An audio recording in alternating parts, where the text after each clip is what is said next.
প্রাথমিক বৃত্তি পরীক্ষার ফলাফল কবে যা জানা গেল। প্রাথমিক বৃত্তি পরীক্ষার ফলাফল কবে প্রকাশিত হচ্ছে, কেন বিলম্ব হচ্ছে, নতুন তারিখ কবে, এ বিষয়ে বিস্তারিত জানাবো আমাদের আজকের ভিডিওতে। যারা এখনও আমাদের চ্যানেলটিকে সাবস্ক্রাইব করনি তারা এখনই সাবস্ক্রাইব করে রাখো, তাহলে পড়াশোনার সকল তথ্য এবং পরামর্শ সবার আগে পেয়ে যাবে।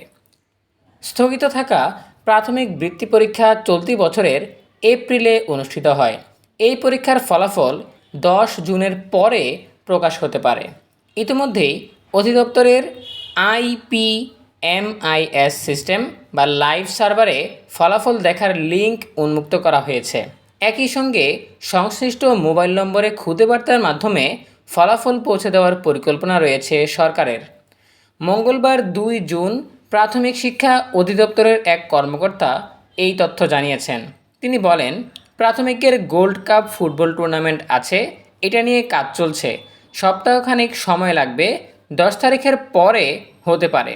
ঠিক তারিখটা এখনই বলা যাচ্ছে না। তিনি আরও বলেন, ধরা যায় 1 সপ্তাহ লাগবে ফলাফল প্রস্তুত করতে, এরপর মন্ত্রণালয়ে অনুমোদন দিলে আমরা প্রকাশ করতে পারবো। অধিদপ্তরের সফটওয়্যারে ঢুকে রোল নম্বর লিখে ফলাফল দেখতে পারবেন। আরেকটা চিন্তা রয়েছে, টেলিটকের মাধ্যমে SMS-এ ফল পেতে পারেন শিক্ষার্থীরা।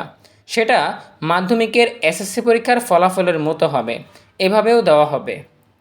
প্রসঙ্গত, দেশের 61 জেলার গত 15 এপ্রিল বাংলা বিষয়ের পরীক্ষার মধ্য দিয়ে প্রাথমিক বৃত্তি পরীক্ষা শুরু হয়।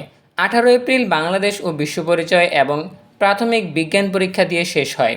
এছাড়াও রাঙামাটি, বান্দরবন ও খাগড়াছড়ির পার্বত্য জেলায় 17, 18, 19 এবং 20 এপ্রিল এই পরীক্ষা অনুষ্ঠিত হয়।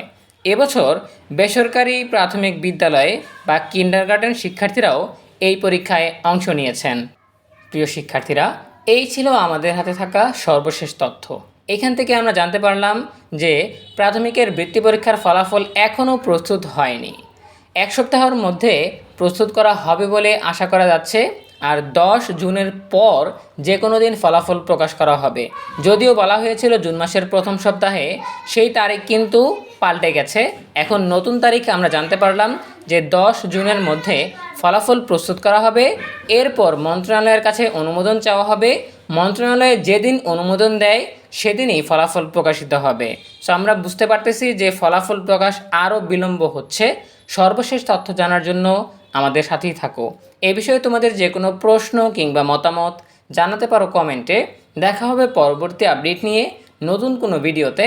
সেই পর্যন্ত তোমরা সবাই ভালো থাকো, সুস্থ থাকো, নিরাপদে থাকো এবং সবসময় ENUB চ্যানেলের সাথেই থাকো। তোমাদের সকলের জন্য রইল অনেক অনেক শুভকামনা। ধন্যবাদ সবাইকে।